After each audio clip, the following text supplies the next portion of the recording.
And we are live. What's up, guys? Winter Fresh Air Podcast. We are here with Mark Tilbury, man. We got a lot to talk about. Let's talk about money. Let's get into it. Let's go.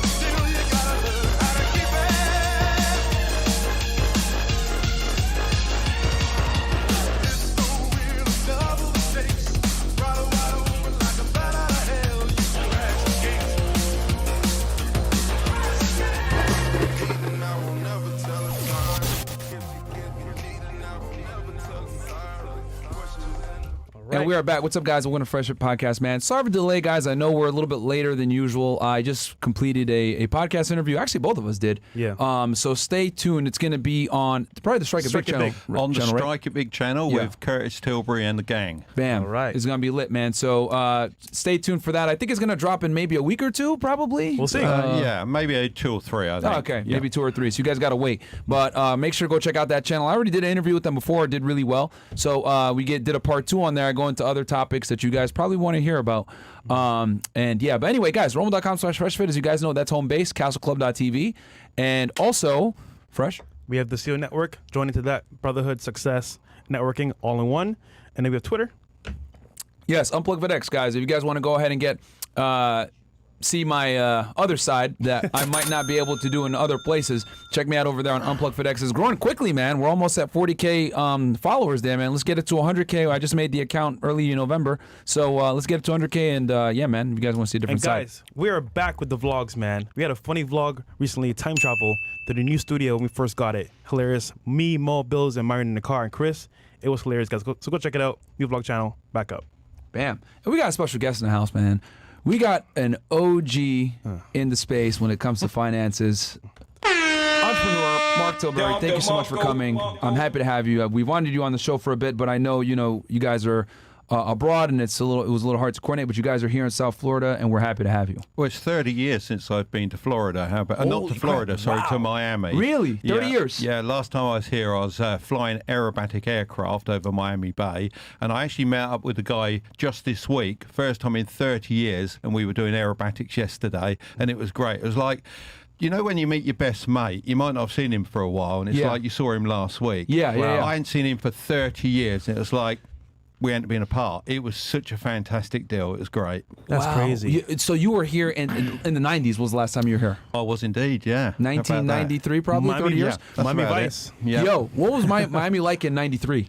Well, I only really saw Sawgrass area, Okay. and then we came down and did a bit of flying, but we were really based in Orlando for that particular week, so it was just a drive down for that experience. Have you seen it like an enormous difference in the skyline? Huge. Yeah. And the roads, they're ripping every road up, aren't they, and building new everywhere. It's there's a lot of investment going on down here, It's that's nonstop, for sure. man. Nonstop. Yeah, people don't know that like Miami up until recently was just kind of like a vacation destination. No one really actually lived here, but it's been growing like significantly especially since the pandemic. It's becoming the center of the universe, isn't it? Out of all the states, I think Miami's the best. Florida's the best. Yeah, honestly. As long as you got air conditioning, and we got plenty of that today. So. It's hot, man. Yeah. It was. It is cold in here, guys. So we know who you are, but the audience might not. Can you please introduce yourself to the people that might not know you? Yeah, well, I'm on YouTube. Name's Mark Tilbury. I basically talk about finance and helping people level up, particularly youngsters. A lot of youngsters without dads in particular. But really, it's just basic financial knowledge. And unfortunately, when I was young, we didn't have guys like you or myself on the internet. There was no internet, believe it or not. How did we ever exist in those times? And I would have liked to have learnt the lessons all you guys are putting out now when I was younger. So I think it's sort of partly a duty to do that from my age, and to have life experience. Unfortunately, you've got to look this sort of age. That's the only way you get it, isn't it? You know, so I think passing on that baton to the youngsters is a good way to go. And I really enjoy getting the comments back of how people have improved their lives, leveled up, and starting to invest and sort of building the foundations of their kingdom. That's what we want, and it's a similar subject to yourself, I think. So, well, you did a good job with your son and his gang. For sure. Very good job. For sure. So a lot of people know you as a successful entrepreneur, YouTuber, many different hats. But can you kind of take us back in time to how you became the man that you are today? Give us your origin story. Well, I can give you that. I can try and break it down a little bit because it might be a bit long otherwise. No worries. My first thing of selling was I used to fish a lot, and I used to go down to my local pier, and I literally used to pull so many mackerel fish out of the sea. Was this back where in the UK was this? Yeah, this was in Dover in the UK, yeah. Okay. And I used to go around my estate selling the fish, believe it or not, and we used to sell a lot of fish. Started off 10 for £1, but we didn't sell any, so we had to really rethink that business model. And we found out selling 5 for £1 actually worked because 10 was just too many. People didn't want that many fish. And then from what there year was on, this roughly? Oh, it's hard to remember years. I was about 12 years old. I actually wasn't allowed to go night fishing where you could catch the most fish. So I used to get up early and we used to catch a 4 o'clock train to get down to Dover to be able to do the fishing, which was great fun. And then really you could see that as a side hustle nowadays.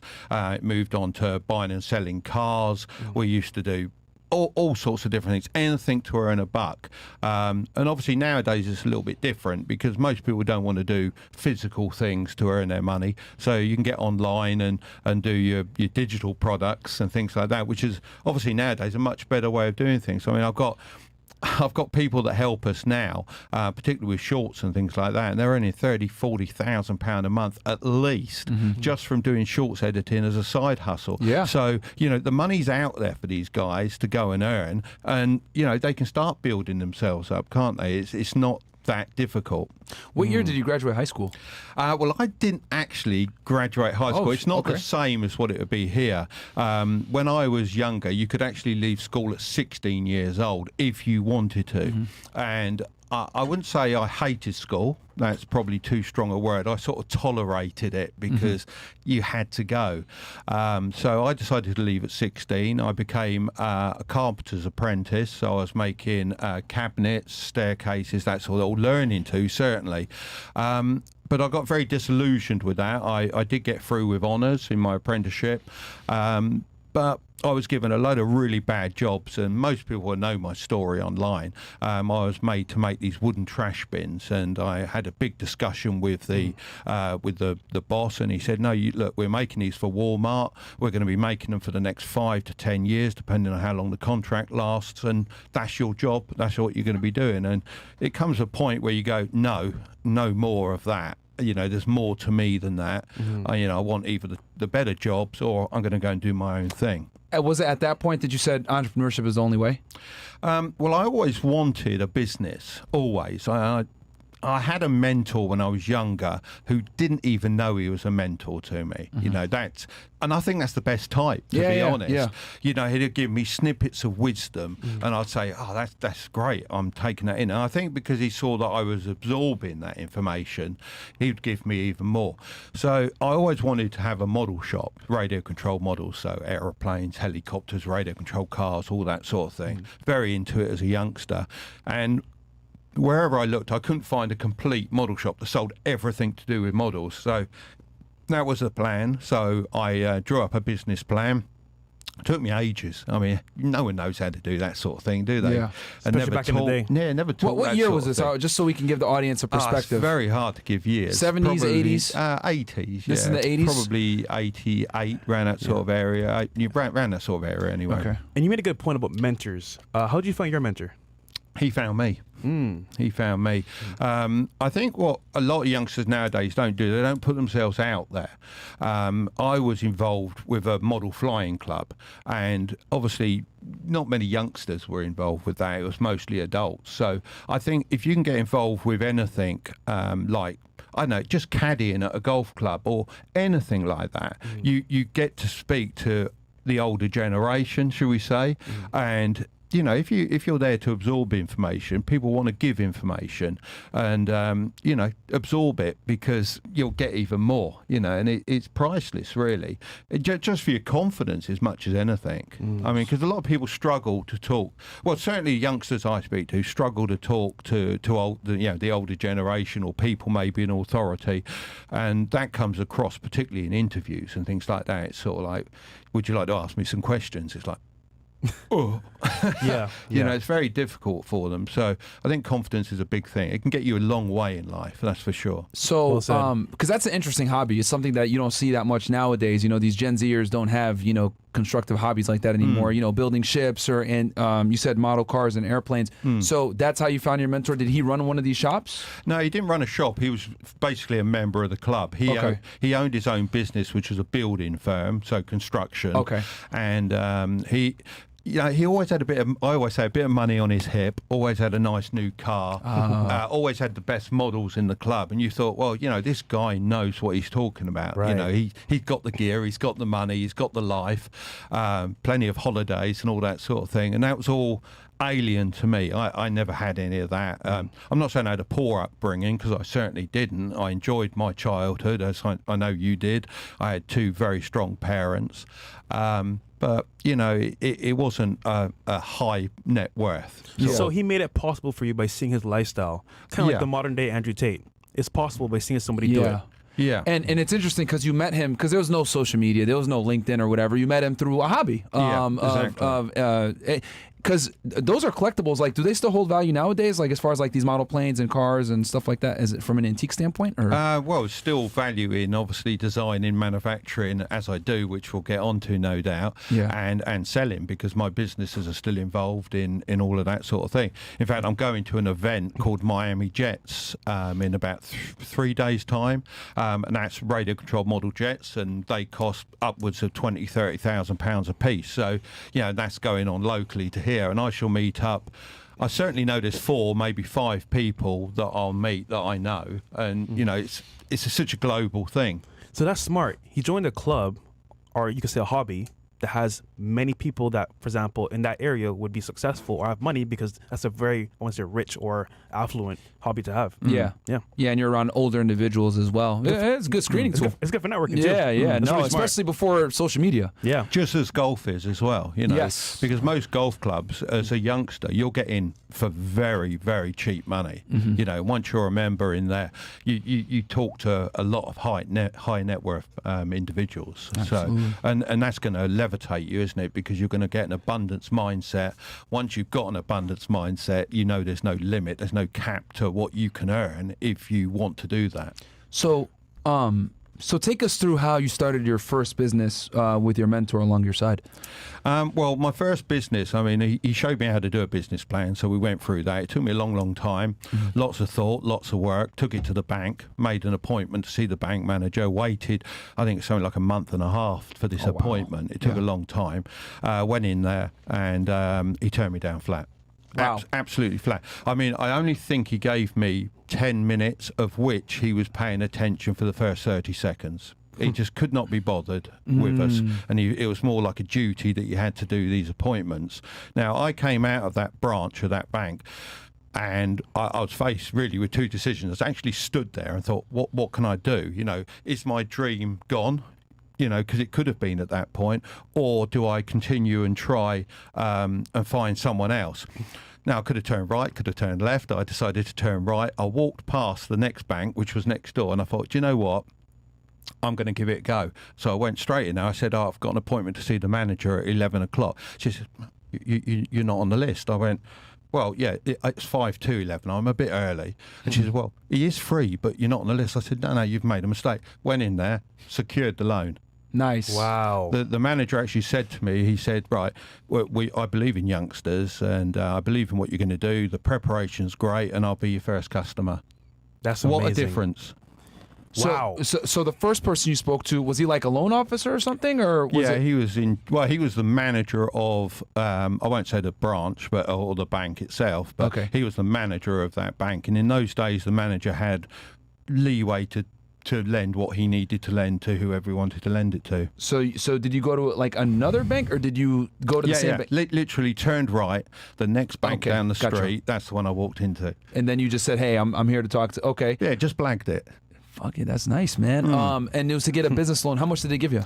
It was £22,000, which back in the day when we got £2 to the dollar was about £44,000. Yeah, dollars. a lot. Sorry. Back in the day. 40 to 50K in today's dollars. Okay. Yeah. And when you told them the business plan, what did you tell them specifically that you think got you the loan? I think the confidence. He knew I'd blagged at the meeting, and he thought that was quite good. I think that was. It sort of reminds me a bit, Suits, the start of the program Suits, where he goes in and blags the meeting. It was a bit like that, and I think he respected that, and he went, this guy's going to go out and do something. If he's got the nerve to come in and blag a meeting with me, and the plan looks good, we'll go with it. Question for you: looking back, this is 30 plus years ago now. At this point, right? Looking back, what were the differences between the first discussion where you got declined versus the second one where you got approved? What was some of the main... Well, obviously we talked about the confidence factor. Was there anything else? I wouldn't say there was any difference from myself. I would say there was already a predetermined answer from the first one. Okay. And the second one, I think he had a certain amount that he had to lend out to start up businesses. And remember, back in the day, if you wanted to sell a product, it wasn't like it is today where you can do it online or all that sort of stuff. Literally, you had to have a shop. Yeah, brick and mortar businesses. You had to buy lots of stock. Yeah. You have to have everything to be able to start up, which was quite a big step then. I mean, it seemed like a big deal as well at the time, but when you look back, when you're young, you can take so many risks and it doesn't matter because, at the end of the day, you might take an L on it or whatever, but really you're going to win because the lesson you've learned, even from a loss when you're 20 years old, is nothing. Yeah. I'm taking away never give up. And even though you take L's, like you said before, if you don't give up, you keep trying, things can happen for you. Then you mentioned as well having the mentor, but also in this case, did you know back then, because you're a legit millionaire now, did you know back then you were going to be a millionaire when you were younger? Well, we actually did a video just recently. When I was at school, 14 years old, we were all put into a lecture theatre, and we put this in the video, actually. It's quite strange. And they said, write down the 3 things you're going to have. And I wrote down, I'm going to be a millionaire. Wow. I'm going to have a Ferrari. And then he said, house. I put mansion. And then the next thing the teacher said was, right, and this was everything. They don't know what you've written down, but they just looked at everyone and said, look, let's be realistic. Most of you can have none of that stuff. Wow, yeah. See? Yeah. None of it. And I'm sure that is to push you down while you're in the school system. Of course. Because they don't want you being entrepreneurial. They want you to, it don't matter what shape you go into school at, you might be triangle or rectangle, whatever shape it is, you've got to come out as a cog to fit in the machine. Absolutely. You got to become a disposable part. Yeah, and the longer you're in the system, in my opinion, the more a cog shape you become, and the harder it is for you to actually change that shape going forward. I agree. Because once you're locked into a really comfortable job, and the danger is in the word comfortable, that's it. Yeah. You're there. I know you were in a very secure job. Yeah. And I'm was scary guessing to that leave. was really hard. It was very difficult to leave. Most people never leave a comfortable government job making 6 figures with a pension and retirement and everything. That's what everyone says, isn't it? I've got friends in jobs, in government-style jobs, and I say, why'd you do it? You're more than this. And they go, oh, the pension. I went, if I'm going to have to work the whole of my life till I get to 66, 68, just because it's a good pension at the end, well, that's not for me. Yeah. I can make that pension myself.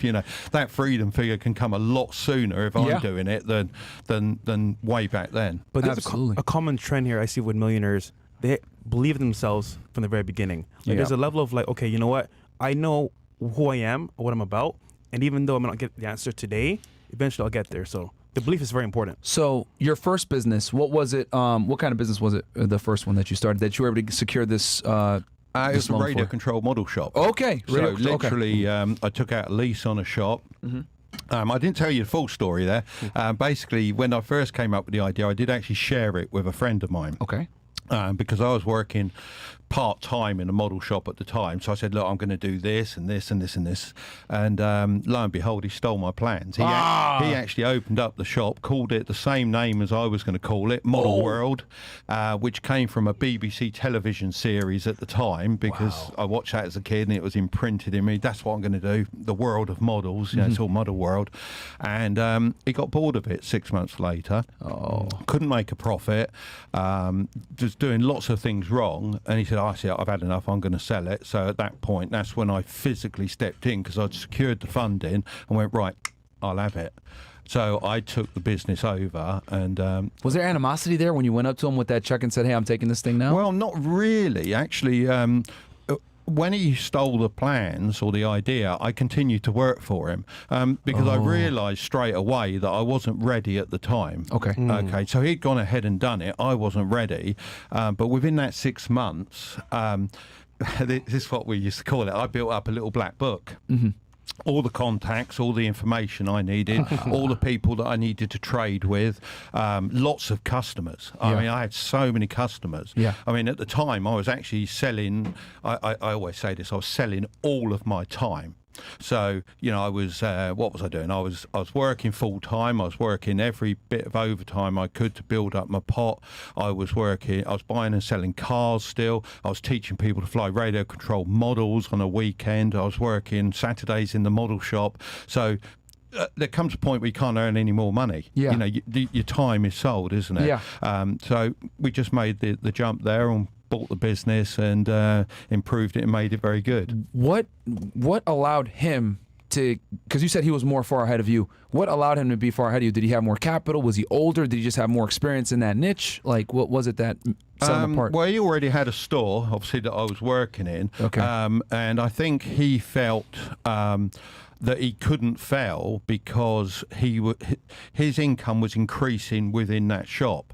Now, one of the reasons I think his income was increasing so much within that shop, and it might sound arrogant to say this, but a lot of it was me. It was you. Yeah, because what I'd done is I'd mastered the skill of flying radio control helicopters back at that time in the 1990s. They were a really big thing with Airwolf on the telly and Blue Thunder and various other helicopter-based dramas that everyone wanted a radio control helicopter, and they were one of the hardest things to fly. Now, once you've mastered how to fly it, you could then teach, which was great. Not only could you teach, you could say to your customers, oh, look, you know, that model, if you upgraded that and put a better head on it or better tail rotor gearbox, it'll fly so much better. It'll be so much easier for you. They said, well, could you take it away and do it? So you take it away, you charge for the spares, you charge for the labour, and you're guaranteed they're going to turn up the following week for a lesson because they want their model anyway.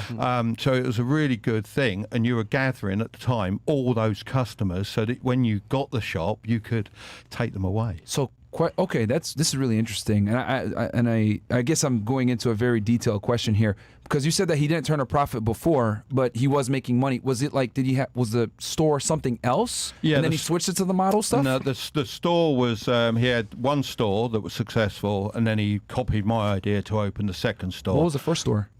It's still a model shop. Still a model shop, Yeah, okay. That's where I was working part-time, and then he opened another one, but he opened it up with the view that it was a satellite branch, rather than looking at it and going, well, actually, it's one branch, it's two branch, it's three branch, or whatever. He just went, oh, it's bound to make money, and we can just put a bit of stock in there. Gotcha. Really, he wasn't servicing it properly, and the manager was very, very bad. Okay. I mean, I turned up there once and he was asleep, and he was the only member of staff there. Gotcha. You know, that's not good. So so he opened up a satellite location, but didn't take it as seriously as the main one. Yeah. And that's and you were working at the main one. Were you going to the satellite one too? Yeah, or? from time to time I worked in it. Yeah, when the manager couldn't be there, so I knew what I could do with it. That was for sure. When you bought it, did you buy both, or did you just buy the satellite one? I just bought one. You bought one. Yeah. And then guess what happened to the other one? What? It closed down? Yeah, of course it yeah, did. Yeah. So you ran the other one, and it started, I'm assuming, probably doing way better than the original. Yeah. Oh shit! And then he just did he give you the whole, like, did you just buy the rest and buy him out? No, actually, I didn't want the other one because I knew it never had the potential of where we were. And within 6 months, we doubled the size of the store anyway, because one of the problems with the store, it was too small for the area. You couldn't stock the amount of gear that you needed, and eventually the other shop failed. And was it like in a high traffic? Was this in London? Was it in Dover? Where was it in the UK? It was just outside. It was in a town called Maidstone, and it was in. And this was a new move as well, and he realised it was a good move because I said to him where I was going to open it. It was in a garden centre complex. So you know when you've got, I suppose, Home Depot and that sort of place. Yeah. What you could do back then is you could bolt in another store within the store. Oh. So that's what I did, and I ended up doing 3 different shops in similar locations, and it just worked really well because you had instant footfall, and it was something different. The centres liked it because people were coming for the models and then going, oh, we want to come for this as well. Yeah. So it was good for both. It spun really well. Very good business. Wow. Interesting. All pre-internet. Yeah, I was gonna say, like, this is all guerrilla market. How are you marketing your store at this point? Believe it or not, my biggest advertising expense was probably 10% of my profits, which would go to Yellow Pages. Oh, Yellow Pages. Wow. Bomb How books. about that? And we had, where we were, it was split by 4 different directories, literally split all over the place.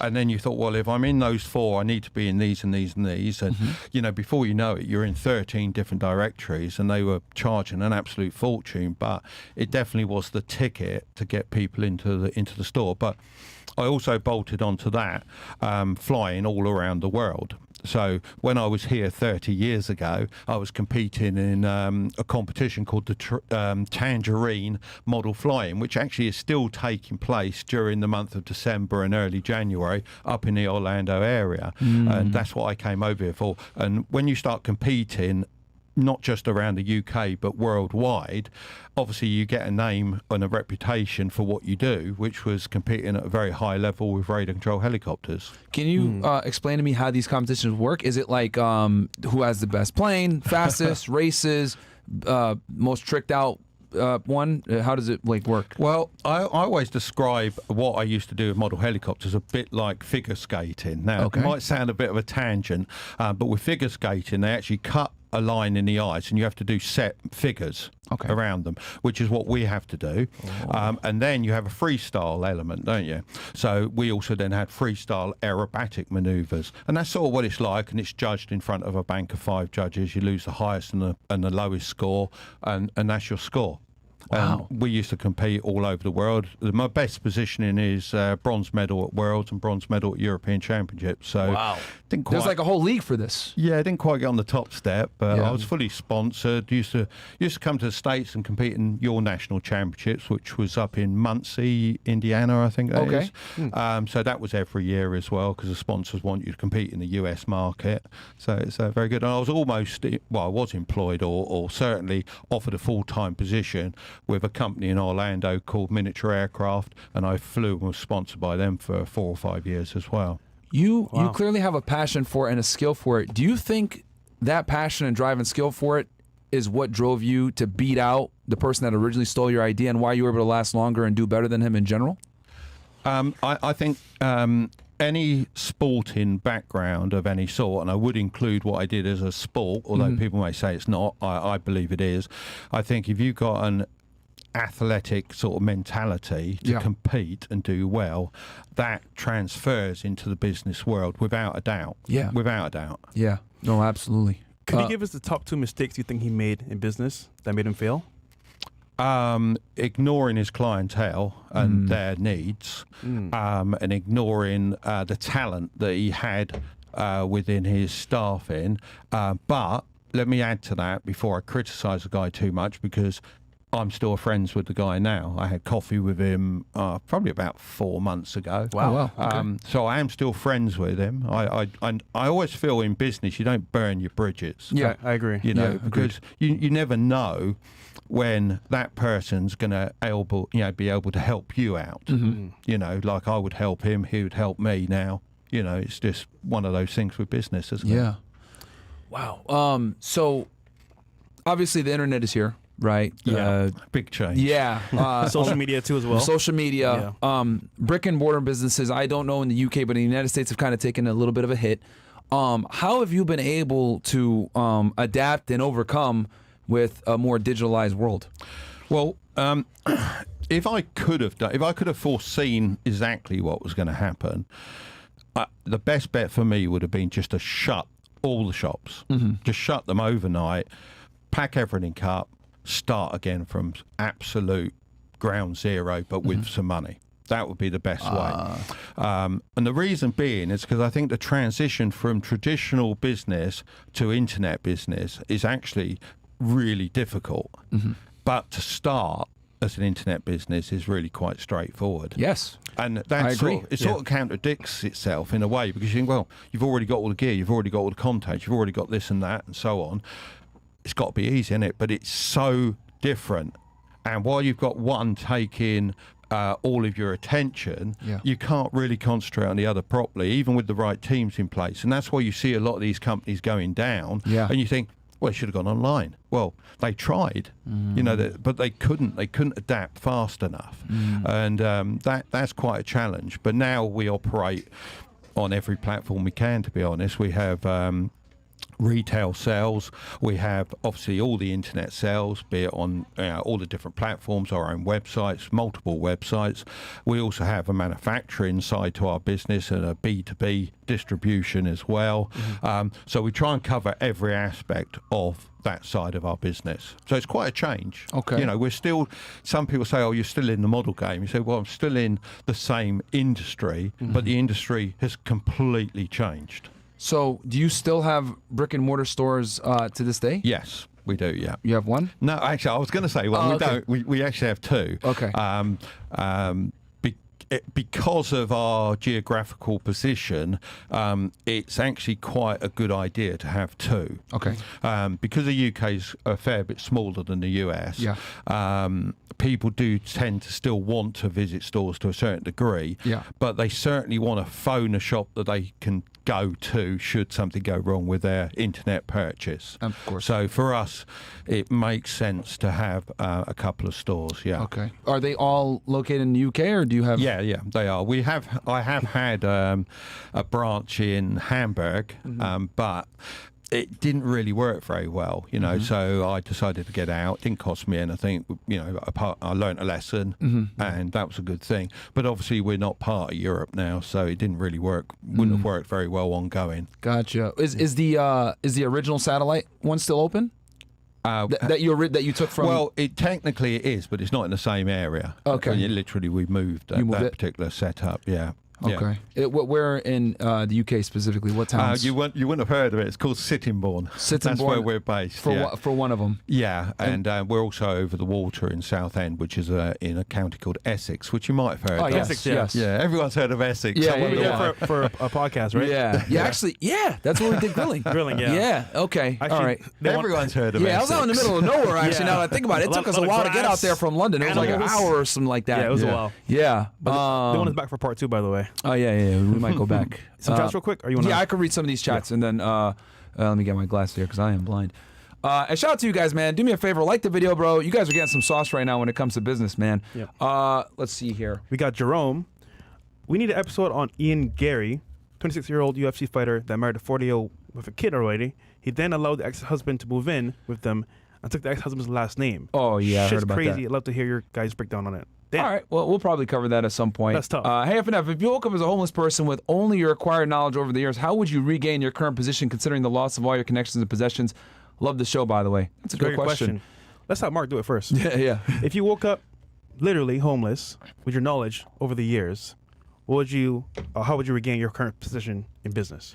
Well, I certainly wouldn't be swiping on TikTok. I'd be using my mobile phone as a tool for business, and I think that's the advantage you've got now. If you stop walking around like a zombie, like this all the time, and decide to use what you've got in the palm of your hand, which is a computer that's far, far, far greater than what got Apollo to the moon, use it for what it's really usable for, and with the knowledge, I think you could make the money twice as quick. What are the top 3 businesses you would say a young person should get into from the internet? I think the beauty on the internet is digital products, without a doubt. In whatever form, I can list 3 different forms, but literally a digital product. That's what you really want to get into, because the problems I have or had is you've got to carry stock. Then you run out of stock. You get a hot item, then you can't get it anymore. You can't sell anymore, so you're always restricted. A digital product, you not only are never out of stock of it, you can sell it all over the world at a click of a button, and you can make it relatively low cost as well. So once people start buying it, if it starts slowing up, you can reduce the price. You can do specials. You're in touch with everyone nowadays. It is fantastic. So without a doubt, if I started again, I don't know what digital product I would necessarily choose, but definitely that's the way I would go. Well said. Yeah. Speaking of digital product, guys, DMs on Demand is out, man. Black Fresh Cyber, something like that is the code, man. Black Fresh is the code yeah, for guys. Black Friday, but Cyber Monday. Yeah, for Cyber Monday, I think Yeah. it was Black Fresh. All right, Black Fresh. All right, Black Fresh something. Mo will put it in the Black Fresh. Cyber Black Fresh. So go ahead and check that out, guys, if you guys want. DMs on Demand back out. Wow, okay. What's the next one here? That was good. I'm with Zaka. What's the next one? Okay. What's up, Fresh Fit? Y'all are doing God's work. This is probably off topic for this pod, but I'm 23, been with 14 chicks and never finished in bed, including my first time. Do y'all have any advice? Stop watching porn. Yeah. You're probably watching too much goddamn porn, bro. You got some issue. You there. might have some ED issues too. ED, erectile dysfunction, or something like that. Anything else? That's it for now. That's it for now. Cool. Go ahead. Next Mark, real quick. You spent years in business. Obviously, you have a lot of knowledge here. What would you say is things you've learned, like 2 things you've learned that most people don't know in business? Well, what I always say we've always done is to provide value to our customers. Honest, good value. Now, some people think that just means the best price. And I've never, ever subscribed to this idea of being, keep dropping pricing all the time. What I mean by supplying good value is, you've got your experience, you've got the actual, the niceness of the environment that someone's coming into. But if you always provide good value, regardless of what you're doing, you deserve to make a profit, and you will make a profit. You shouldn't expect sometimes to make lots of money. And in fact, sometimes when you provide something for free or whatever it happens to be, the karma does bring it back to you. If you put it out there, good information, good value to people, the rewards come. Well said. Do you agree with the sentiment that there's 3 traits, either low price, quality, speed? Pick 2. Low price, Quality and speed. So you can only pick 2. So in other words, if you have quality and speed, it's going to probably cost you. But if you have low price and quality, it's probably going to be slow. Yeah, I think there's always a cost, and I think, again, with the internet, you see it all the time, particularly with drop shipping. You order something, you go, oh, yeah, I like that red cup, particularly with the white liner on it. Yeah. I want a bunch of those. I'll order. Oh, that's the best price. You order it, and it takes a month to come because it's come from a drop shipper. And you think, oh, it's missed my party. What's the point of that? I'll never use them again. And you will never use them again. Yep. That's it. End of story. Yeah. And I think you generally get 3 chances with people when you sell to them. I think if you give them a good service 3 times, they're there for life. If you give them good service, then bad, then good, then they're not sure. So you always try to hit them with good service, and also be consistent with your service. I always think of the hairdresser analogy. So you go into your hairdressers, first time you've ever visited there, and they give you a really good cut. You think, oh, that's good. Coffee, sir? Oh, don't mind if I do. That's really nice. How's your weekend? You had a good time? How's your life? You think, I like coming here. The next time, you don't get the coffee. Everything else is the same. It's good. He didn't make me a coffee. The next time you go, he don't really want to know you because he's a bit busy. You ain't going back. Yeah. You're just not going back, are you? Yeah. So I think good service is always the thing. Quality is always the thing. Wow. You know, there is saying, I don't know, I will say it, but you can't polish a turd, can you? You just can't do it. Yeah, It doesn't matter how true. hard you try, It's you true. can't do it. It's But true. if you've got a quality item, it doesn't matter. You know, look, that's good quality. I want to sell you that. It's worth £100. You know, if no one buys it, you can reduce the price, and it will eventually sell because it's got quality. If it's got no quality, it don't matter if you put a $10 note on it. They'll go, I still don't really want it. You know, it's true. quality sells. Yeah, and I mean, you know, because that's the thing that will outlast everything, right? Because if the quality's good but it's slow, people might wait for it if it's good enough, you know. Yeah. Or if it's expensive, well, they're going to pay for it because they're paying Yeah. for the quality, right? So, let me go ahead. Did you have something else? Do you have any business stories that went bad or that went good? To be honest, I always say I have a bit of an issue with things that go bad because I take the L on it and I learn from it and I move on and I sort of forget about it after that because I don't like to dwell on things that go wrong. It is actually a problem because when I play golf, if I take a bad shot, I forget about it. Now, that's great for the rest of the hole because you're not letting it get into your head. Right. But you get to the end of the hole, you go, oh, that's a 5. I go, no, it wasn't, Mark. It was a 6. Oh, yeah, of course, that rubbish one. And I literally, meaningly, not necessarily on a golf course, meaningly forget about it, but I do put it out of my mind. So I haven't had too many, I'd almost say I haven't had any issues in business where I haven't learned a big enough lesson to outweigh the loss. And I think when you do things and you learn from the action and from the doing, you never forget about it. You know, someone can tell you that you're doing the wrong thing, but you'll forget that. But you do it and you learn from the L, you never forget it. Well said. I was watching one of your videos, and you talked about the importance of making sure that you take care of your employees, and payroll is always going to be there, even at your detriment to sometimes where you had to take Yeah. cuts. Can you describe the importance of sacrificing as a leader for the betterment of the team? I think your team relies on their job so much.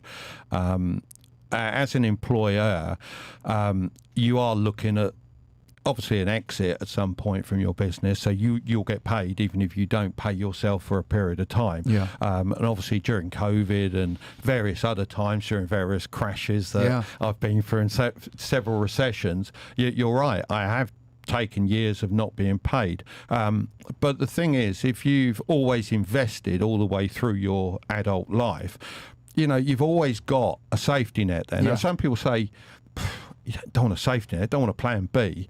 I disagree with that entirely. My safety net will maybe never ever get used. And I mean, it's huge. You know, there's no denying it, it's massive. But it may never get used because it's only a safety net. You know, and people say, when we say to them, you know, it's, you know, good quality price of a good quality coffee a day invested in a low cost index fund will get you $1 million by the time you're retired. I don't want it when I'm retired. I go, well, it's not you don't have to just do that. There's lots of other things you can do, as you know, with real estate and that sort of thing. Yeah. So you can get ahead, but it's just having that safety net in the background, and it builds so nicely, so easily. And if you run a 10% or a 15% rule on your wages, you know, it's away every single month. You don't even see it. You get used to it, and you don't even have to check on it, do you? It's a beautiful thing in the background. So that helps me segue into the next thing. I originally found you because I was looking for information on index funds. It was something that I was like, you know what? I want to diversify. I'm in real estate. I got some crypto, but I need to get something that's way more, you know, tried and true. And we know that index funds, especially the ones that track the S&P 500, pretty much had 10% return since forever, right? And I learned a lot about my index funds from you, which I want to thank you for that. And it's great. It's surreal to have you here now and be talking about it.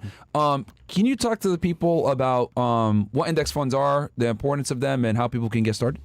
Well, the main thing to remember is that it's a lot of different companies that you're actually investing in. Whenever we speak about stocks, be it stocks or be it index funds, we always get in the comments, I don't know which stocks to pick. I don't know what to do, blah, blah, blah. And I've got to check them every day. I say, no, look, all you've got to remember, if you buy an index fund, it's a basket of lots of different companies. All the major companies in the USA are in the S&P 500.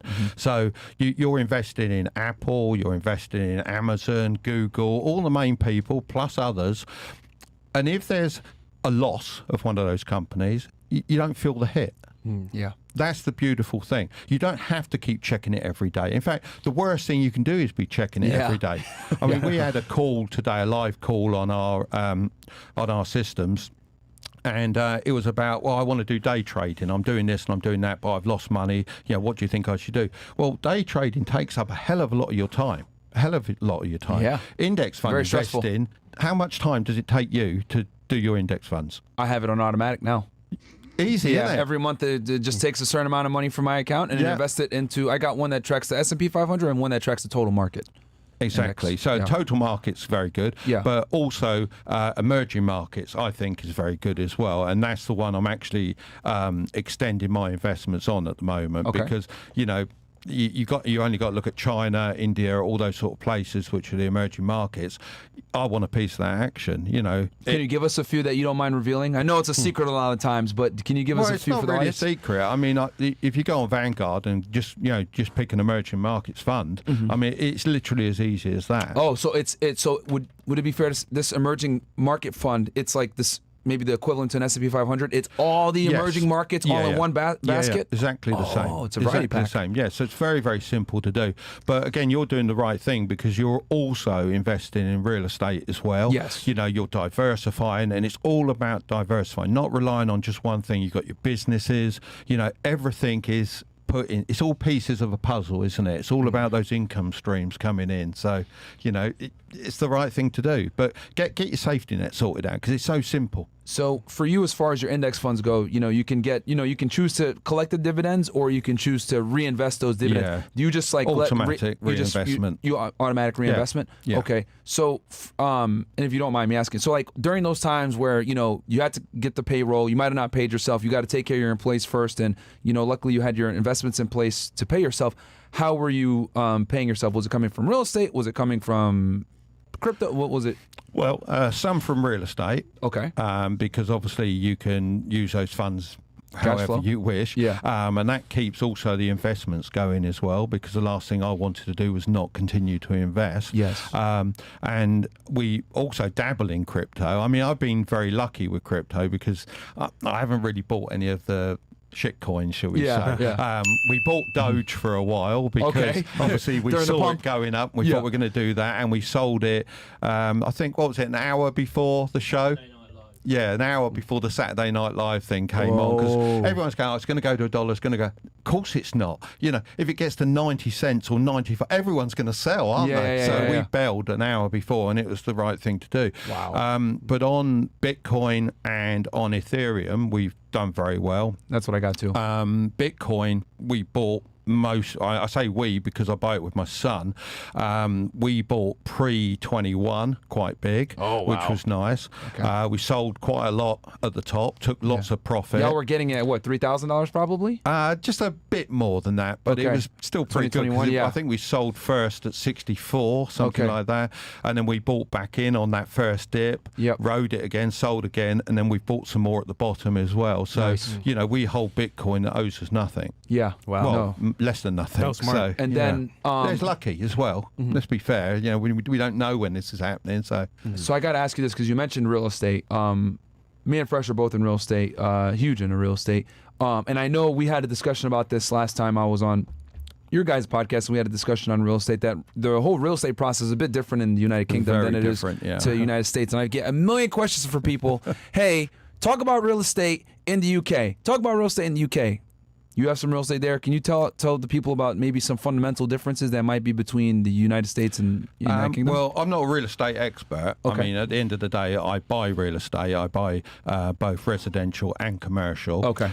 Being in business, commercial property is actually a very, very good tax advantage because we could put it in a SIP, which is a self-administered pension, which is a great way of doing things. Okay. And the residential is bought in a different way as well. Our interest rates, I think, are somewhat better than yours. I think you're operating about 8% plus at the moment. Yeah, Right now, 8 to 9%. Yep. Yeah, we're Sorry. about 5.5. What? Yeah, I know, it's not bad, is it? What the fuck? I'm about to go to that kingdom, bro. But hold on, there's got to be a downside to that, though. No.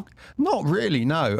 Do you guys get 30-year fixed loans or no? No, we don't get that. You do get that in the States, which is quite nice. But do you want 30 years fixed at 8+%? Not No, really. no. But you can refinance. I was going to say you're going to be refinancing very quickly. Yeah.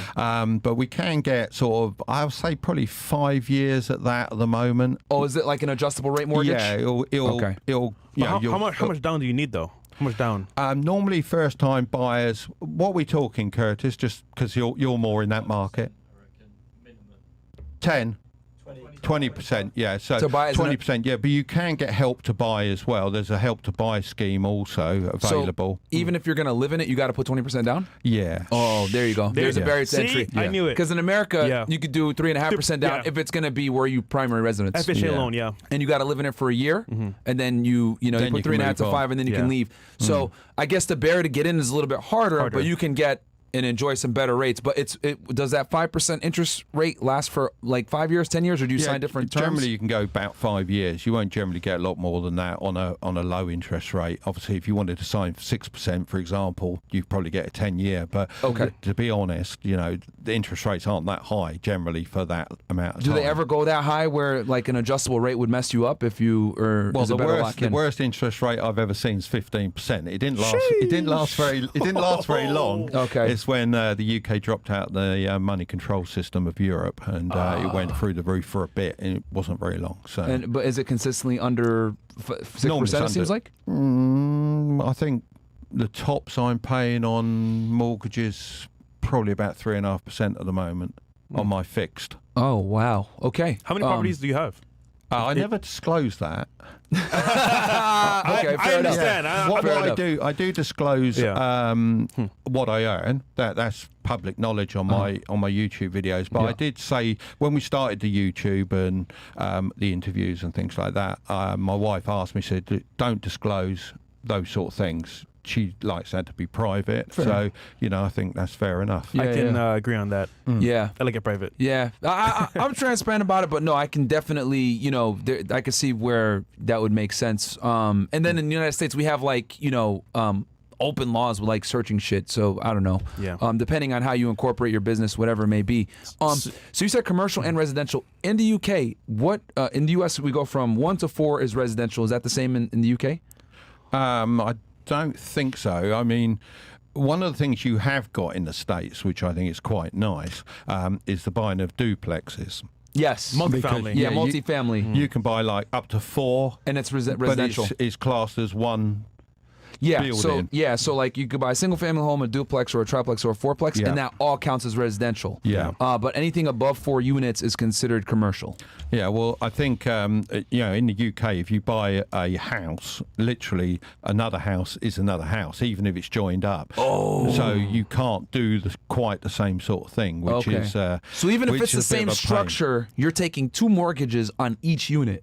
Yeah, I mean, you could buy a street. I mean, we have in some of the towns that Sittingbourne, where we're based as a business, there's quite a lot of what are called terraced houses, and that'd be like 20 houses all in a row. Really, it's one building, all divided up, but each one you would buy as an individual house. You can't do the same sort of thing, unfortunately. Yeah, my brother's in the UK and my property over there. I checked it out, bro. It's hell, hard, bro. Yeah. Okay. And honestly speaking, like, so they have more. So see, there's checks and balances. So like they have more favorable rates, but you have a higher barrier to enter to be able to acquire the property because you got to put 20% down. But it seems to me once you actually have it, because 20% is quite a bit of equity, you're probably going to cash flow very nicely. Yeah. Yeah. I mean, the same rules sort of apply. I mean, you're looking for 1% a month from your purchase price as a rental, if you can. Yeah. I mean, at the moment, you're probably looking at about just a little less than that, probably about 10%. You can pretty much get that on a year. So that's quite good. But obviously, after 3, 4, 5 years, then obviously the rent increase gives you substantially more than that. And I think a lot of people look at what they can rent it for right now versus the long term. versus the long term. And I think a lot of people struggle with long term nowadays. I think, well, long term, well, that's 90 seconds of TikTok rather than 30 seconds, isn't it? That's long term. Whereas long term, realistically, you've got to have a plan. If you have a plan over a number of years and stick with it, because on real estate, I don't know what it is in the US, but generally speaking, in the UK, you can almost double a property value in 10 years. Almost, probably 11. I was going to ask you that next is rent very expensive in the UK, depending on where it is? I know London isn't cheap. And are you able, because it seemed to me like you said you can raise the rents every 2 to 3 years, which I mean is pretty good. But is the market to enter very expensive? Like to get a single family home is like $1 million?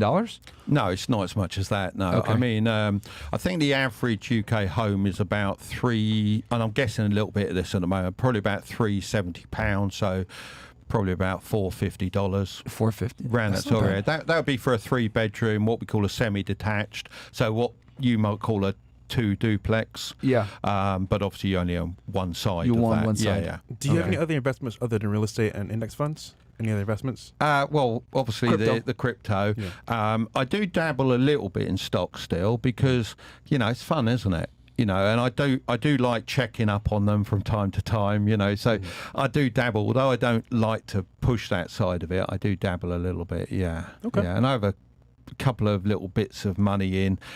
I suppose it'd be called angel investing as well, but it's not really that yet. But I think it's going to become that. Can you tell us what stocks you're into? I was going to say, if you could I know share, it's a secret, if but you, hey, if you could share one one or with two one with the audience, that'd be audience, great. that'd be But cool. if you Look, can, it's cool. Everyone's got Tesla, haven't they? Okay. There you go. That's fair. I've got Tesla Okay. Yeah, that's not a and bad. a few others. Yeah, because Tesla, if I'm not mistaken, isn't there a push in the U.S. government to go fully Energy electric? green. Yeah.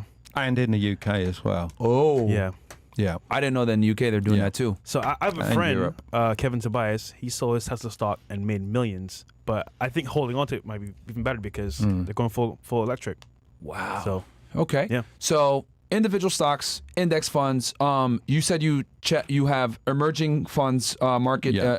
market index, and then I'm assuming also you probably have a S&P 500 Yeah. one and the total market index. Yeah. Anything else that you do? No, as far that's as, pretty much the set. To be perfectly honest with you, it's a safe sort of. It's a safe. what's the emerging bet. funds one, man? I'm about to go in there. What's Yeah. do you remember the code for I won't remember Vanguard? the code, but we'll look it up as All we right, finish. cool. So Cool. Yeah, I'm gonna start putting money in there. so let's say it's all about the percentage that you put in there. Sorry to Yeah. cut you Yeah. off. Yeah. I mean, at the moment we're about. I always say we. I mean, this doesn't involve my son, my index funds, but it's probably about 10% of my index funds goes into emerging markets at the moment. But it And the other probably will 90 be is more. split between S&P and total market? Yes. Okay. Yeah. So 40-40 and then 10 for that. But probably more 60-30. Okay. Ish, around that sort of area. S&P anyway. 500? Yeah. Okay. how important is budget when it comes to being an entrepreneur? Budget in. Yeah, budget in. Oh, extremely important. If you don't budget, how do you know, one, what's coming in, secondly, what's going out? I mean, you've got no idea. How can you have control over something you've got no idea of? You can't. So it's fundamental to making any sort of money or any sort of future. It's like having a plan and having a budget have got to be right up there. Could you break down your formula for budgeting for someone that's like starting up? For example, 20% to retirement, maybe like 50% for business, paying yourself 20%. Well, everyone's different, aren't they? I mean, I always say 50% for your bills and your groceries, 30% for your investments, and 20% because you've got to have a little bit of fun, go out on the weekends and things like that. And then obviously the replies to that are, well, I don't earn enough to be able to put 50, to do those ratios. Well, Make you've just more. answered your own question. Exactly. Yeah, make more. And people say, well, I can't make more because I'm tired, I'm this, I'm that. I say, well, could you not earn $10 more in a day? You're not worth $20 more in a day doing something. Of course you are. So you can earn more. The thing you can't do, I'm a bit like Myron here. I like the simple math. So say you earn $1,000 a month, a week, and you want to save as much as you can. Well, let's say you save all of it. It's $1,000. That's it. it's limited, isn't it? That's all you can possibly save. And you can't save that much because you've got to spend some. But let's just say you manage to save all of it. Congratulations, right? That's your limit. Well, there's no limit to how much you can earn. Yep. No limit. Exactly. So you go out and earn 5,000 a week, 10,000 a week, whatever it is. That's where you should be aiming to go, not aiming to save absolutely loads. So I know I use the coffee analogy for your index fund investing because that's a good analogy to say how cheap it is to invest in a good index fund. But literally, just go out and earn a bit more. And that's the way to do it. Really, it really is. And if you're a we are talking to guys here, but same effects to the ladies watching as well. You can earn more money than you are. I always think that if you're in a job and you're getting paid, for argument's sake, $50 an hour, your company is charging your time at $150 an hour. So you you're worth more. Go out and earn that more. You can do it. Yeah, you'll never save yourself to wealth, No. and I think a lot of people, especially people that and I had to learn this being an employee for a while with the government, is you just need to make more money a lot of the times. You're never going to save yourself to being rich, and if you try to do that, it's going to take you decades. You're better off just making more money than trying to save yourself to some kind of wealth. And the other thing I'd add to that as well, if you've got a good woman behind you, and I know this is going a bit more into your territory. You're fine. Go ahead, man. Go ahead. You're good. Women can definitely be assets. I agree. If you've got a good woman behind you that looks after you, makes your dinner, looks after your youngster, makes everything else around you happen, that is more helpful than you can believe. Agreed. If you get the right woman. I'm lucky I got the right woman. How long have you been married for? Quite a while. 20 years married, but really together 30-something years. So, Mark, how'd you know that she was the one for you? I don't know. It's always a difficult thing to say, really. I think if you can sit down with a young lady after your first date and talk about the future and your futures align, I think that's quite good. I mean, one of the first things I said to my wife when we met was, I said, look, one of the things I have a problem with is I'm very selfish with my time. It's very important to me. My career is important to me. The business is important. All the different things I do is important. But when I spend time with you, I'm going to give you 100% of my attention. 100%. That's my promise to you. But I'm selfish with the rest of my time. She said, that's fine. If we're building towards a future and the future that I want and the future I can see, I'm absolutely 100% with you on that. And she helps me build it, or help me build it, I should say. Adding real value, man. Yeah, absolutely. That's how it goes. But it's all honesty, isn't it? At the end of the day, if you can be honest, then that's great. What year did you guys meet? You said 30 years ago. So this is probably 30 odd years ago. like 90s, 80s. Goddamn. It's got to be 98, something like that, I suppose. No, less than that, 95. 95. Yeah, around that sort of area. You said it's all about back then anyway. Yeah. it's all about honesty, right? Yeah, I think it's very important because if you want to work together, then that's what it's all about, isn't it? And I mean, He's very honest. Yeah, He's almost too honest. Oh, what, my girl? Yeah. Oh, yeah. Well, women do give up quite a lot to be what I would say is a proper wife. You know, my wife worked in the bank. She could have gone on a career structure through the bank. So she's obviously stopped that career structure. Now, she might not have wanted to have gone on. That's fair enough. But to rejoin the workforce after looking after your child and nurturing your child, she has lost all that time in the workplace. She's never going to recoup that money. She's never going to go back in on the amount of money she would have got. So that's because she's helped build your career and your business. And she worked within my business as well, and she still does to this day. Nice. She does payroll on some of the businesses, and I think that's really important, and it's a teamwork. I agree. I think if you're an entrepreneur, you need to involve your woman to some degree with the business. I think for women, it's really important for them to feel like they're helping contribute and help something, and then she's becoming an asset, versus a lot of guys.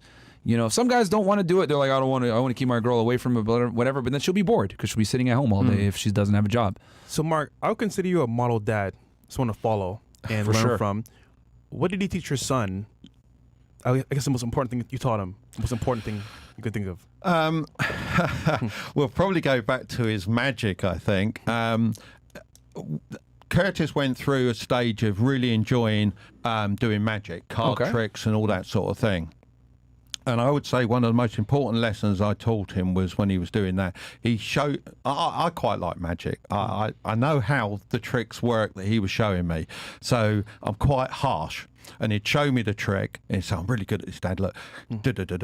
I'll say, right, yeah, it was good, but I could see how you did it, so it's not good enough. And he wanted to be able to go to kids' parties to perform. I said, look, if I can't see it, how you're doing it, then it's great. And I would tell you it's great because I can't see it and I know how you've done it. You're that good.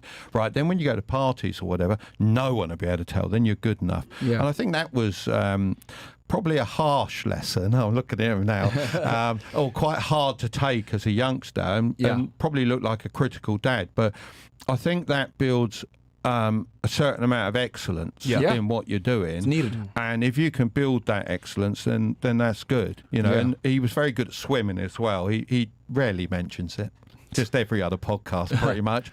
But he was very good. And he'd say, "Oh, I won today." I said, "Okay, that's good, but you know, would you win against the region?" He goes, "Well, no, because they're faster than me." I said, "Well, okay, well now you're second or third or fourth to the region." And then he'd say, "I've won in the region." I'd say, "Well, that's really good, but would you win in the county?" Well, no, because they're really fast. So right, that's the next. So it's all about those targets, isn't it? You can be great for a minute. I think the worst thing a parent can do is when their kid brings home a painting from school, and it. You know, and it sucks. Well, it's a shit show, isn't it? Yeah. You go, you're meant I love it. You're meant to say, "Oh, that's so good. I'll put that on the fridge for a day."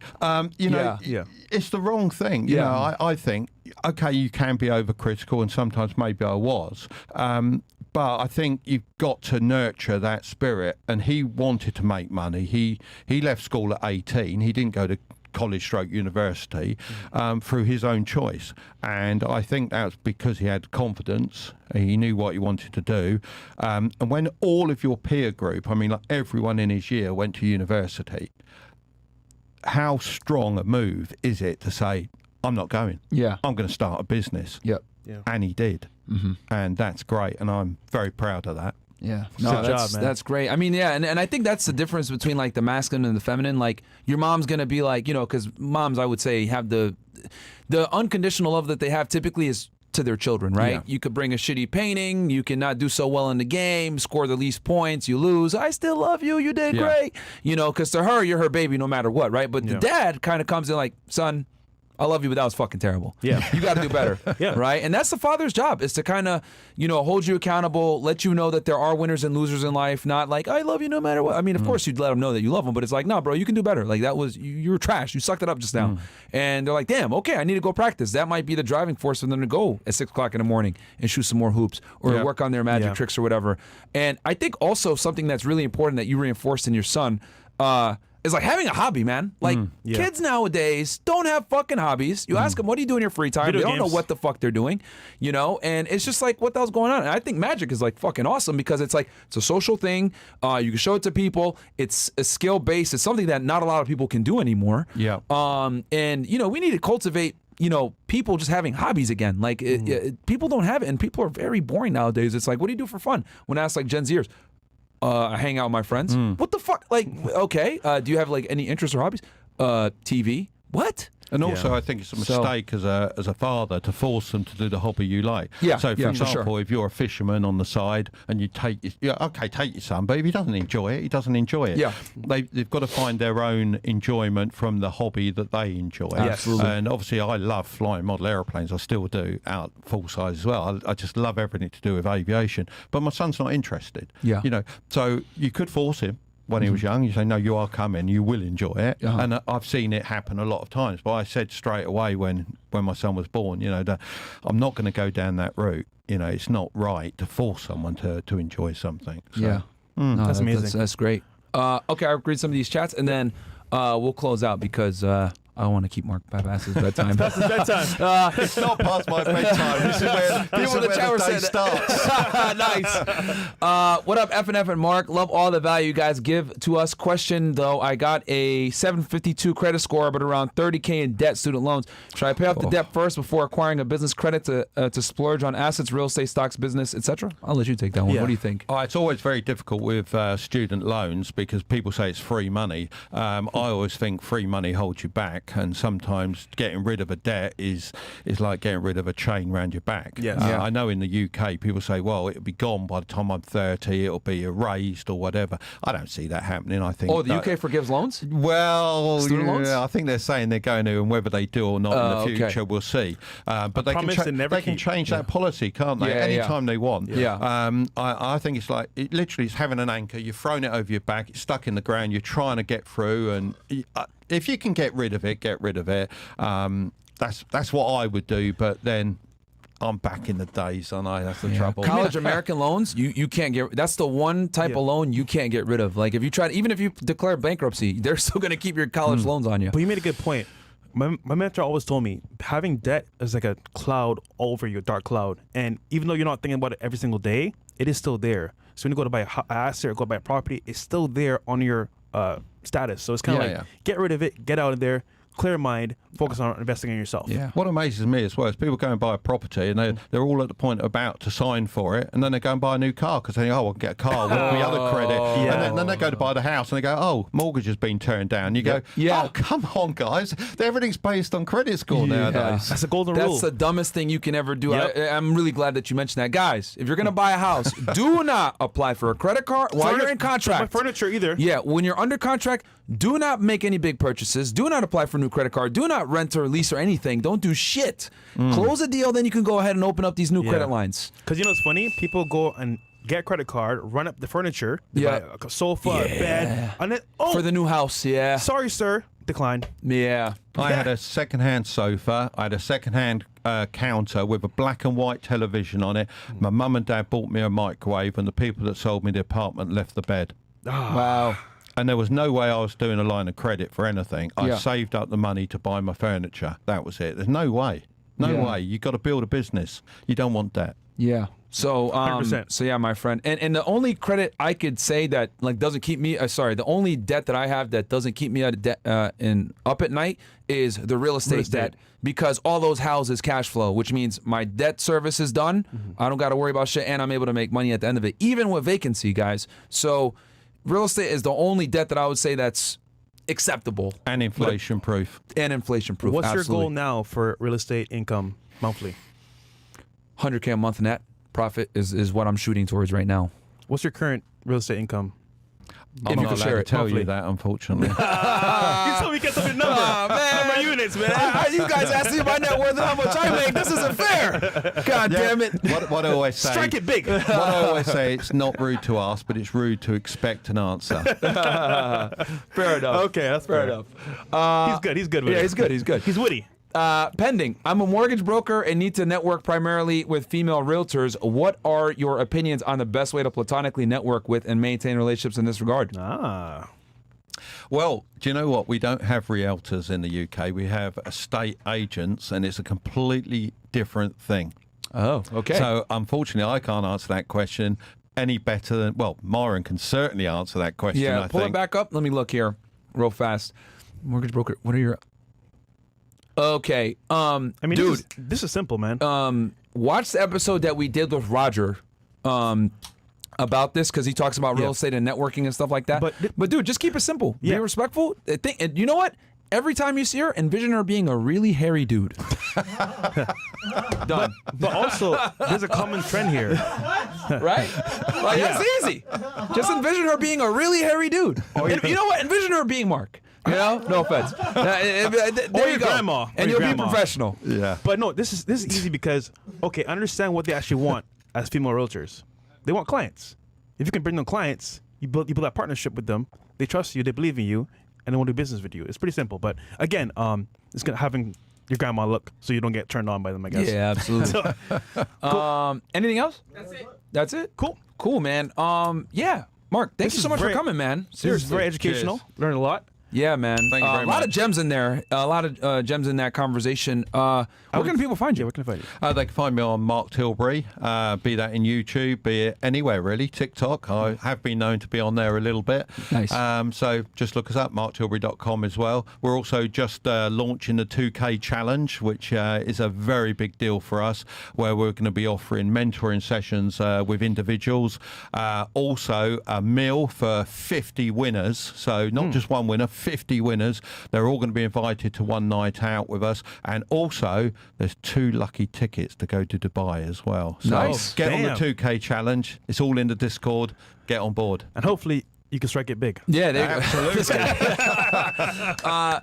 Guys, here's Mark Tilbury. Please check him out, guys. Verified. I've watched his stuff. Yeah. I learned index funds from him. So check him out, guys. We'll Legitimate catch you guys millionaire. back here on for Fresh and Fit After Hours with some lovely ladies. Love y'all. Be back in a bit. Chris, call it what time? 10. 10:30, ninjas. We'll see you back here in about 50 minutes. Yeah. Peace. Peace. See you.